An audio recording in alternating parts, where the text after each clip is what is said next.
Hey, it's Jessie, and this is the Bunmom Life. Hello, Fluffle Fam! Welcome back to the Bunmom Life. And now we have a video portion. Well, I thought it was about time to show you who the Bunmom is behind the Bunmom Life and the little Helloooo family. It's been a long time since our last episode, and I am so excited to finally be back. This is my vocal booth, so some of you may know I am a professional voice actor, and so when I get to work from home, this is the studio that I work out of. It's also where I record the Bunmom Life podcasts. I have a wonderful season of episodes planned for you, and I genuinely can't wait to share them. Sorry, those who are watching, you'll see that Bunmom here is super animated at times. I can't help it. It's literally my full-time job as a voice actor to be super animated. But I have a lot of fun topics. I have some hopefully educational ones, and of course, lots and lots of bunny content. I have my tea. I'm gonna imagine you have yours. So let's get started. Today, I want to talk to all of you about what having my four bunnies, Roo, Linus, Timo, and Kumo, has taught me. Things that I never would have expected or imagined going in. 1. Bunnies have massive, unique personalities. This genuinely surprised me. I mean, yes, I knew that animals have personalities, but I didn't realize the scope of it, or how completely different each bunny is from one to the next. We have our Queen Roo, who is sassy and a little bossy, and also really sweet and gentle. She's an independent little lady who also really, really loves her head rubs and snuggles and can be extremely needy sometimes. Our little cloud Kumo, who is our social butterfly. He runs up to greet every single person. His personal motto is, "Nom noms is life." And he's deeply devoted to Roo and also much more selective about cuddles with his humans. Then there's Linus Bear, who was a big love bug who gave kisses to absolutely everything. Roo was his whole universe, and he was always perfectly content. He never needed or asked for more than what he had. And our tippy-toe Timo, who was our little wild child, always looking for an adventure, always wanting a bigger world to explore, and who is completely obsessed with foot snuggles, which means exactly that, snuggling with our feet. Every single one of our bunnies completely their own little beings. 2. Bunnies are not easy pets. We did our thorough research, and still with our thorough research, we thought that bunnies would be relatively simple to take care of. We thought, oh, they can be litter trained, they're pretty sleepy during the day while we work, they can free roam in a bunny-proof home, they don't have to be walked. How complicated can they be? That could not have been further from the truth.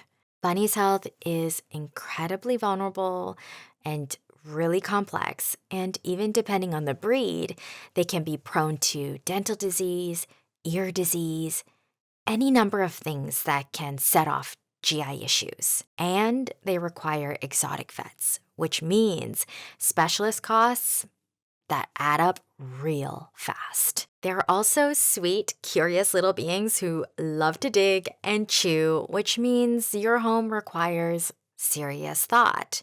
And things like baseboards and furniture and home decor probably may not survive unscathed. Bunstruction is real and relentless. 3. Not all exotic vets are created equal. We learned this the hard way when Linus suddenly started showing severe symptoms of what we learned would be a brain tumor later on. And our primary vet didn't offer 24/7 emergency services, so we had to rush him to another emergency exotic vet. And that was a genuinely awful experience. The vet was cold, unkind, and completely unempathetic at one of the most frightening moments of our lives. It made everything so much worse. Our primary vet, on the other hand, was everything we could have hoped for. Decades of experience, deeply knowledgeable, and just a genuinely warm and wonderful person. When Linus passed away, even though our vet wasn't present for that on that day, he personally called us to offer his condolences. And he was so kind. He was so heartbroken with us. It just meant so much more than I can say. The exotic vet who we see now, who's closer to where we've moved since then, is also someone who we love very dearly. He and one of the exotic vet techs who works with him closely know Rue and Kumo really, really well. They love them so much. They take such good care of them.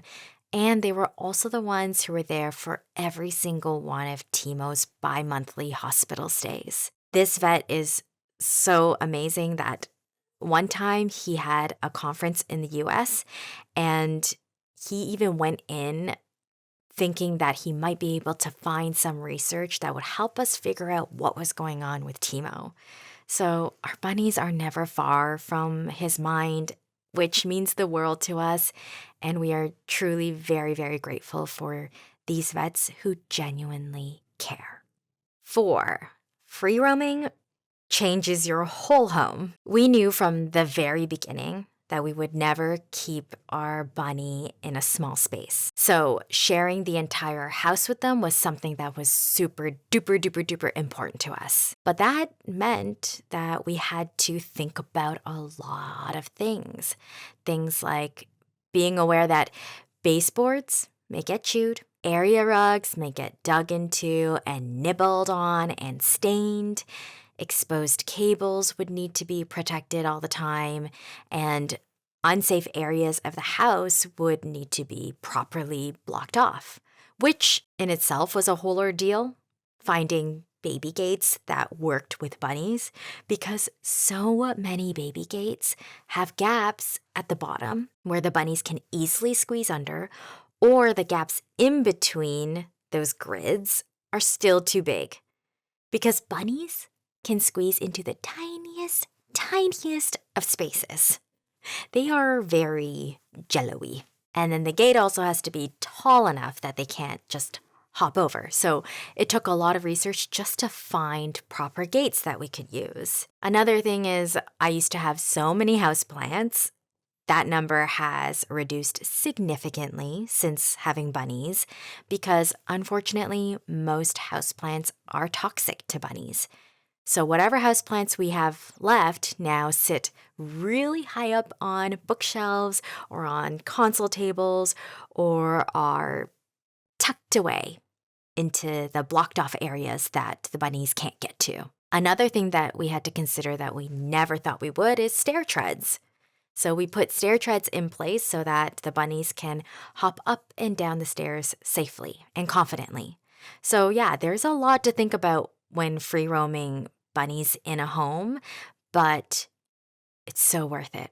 And we would do it all again without any hesitation because having bunnies share the entire house with you is one of the most wonderful experiences. 5, traveling is harder than ever. Bundad and I really love to travel. We've been all over the world, and this wanderlust I don't think will ever go away.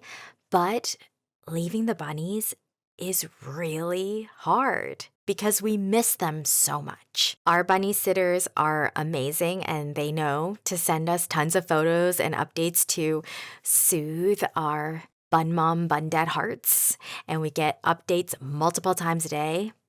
So yeah, we are those kind of pet parents.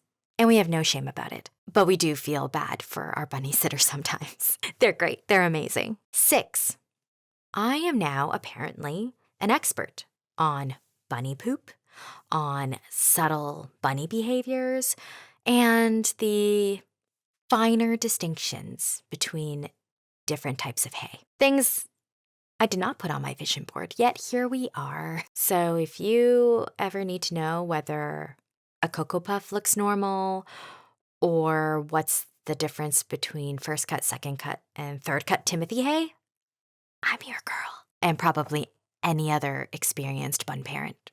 They could also tell you too. 7. Having bunnies has really taught me how to give myself grace. Bunny parenting involves a lot of guessing, a lot of unknowns, a lot of times when we're unsure, and a lot of moments where we may be doing everything right and something still goes wrong. And we really carry that weight. It's really easy to feel guilty, to replay every single decision, and to wonder, did I miss something? Did I do something wrong? I carried enormous guilt after losing Linus for a long time, even though his brain tumor was something that was totally out of our control. And I still feel the guilt sometimes when it comes to Timo. The thoughts just creep in. Did we do everything right? Could there have been something that we missed? Did we realize something too late? So many of these questions. My 4 bunnies have really been teaching me, although slowly, to give myself that grace. They trusted us completely. They are prey animals, and they're choosing to love us, and they feel safe with us. I don't think they would ever blame us. I think they know and they knew in the ways that animals know things that they're very, very loved. And so I'm learning to hold on to that. And 8 and final one, bunnies are wonderful companions. Despite everything, despite all the worries, all the vet visits, all the chewed up baseboards and furniture, my 4 bunnies have been 4 of the very best things that have ever happened to me. I love their quiet kind of love. I love how they like to stay close by. I love how they'll come and lie down near me when I'm sitting on the floor to read or to work or to just be, and how they run over the moment they notice my attention shift to them, as though this entire time they've just been patiently waiting for me to pay attention to them. I love that they've learned our routines and have made themselves an integral part of them.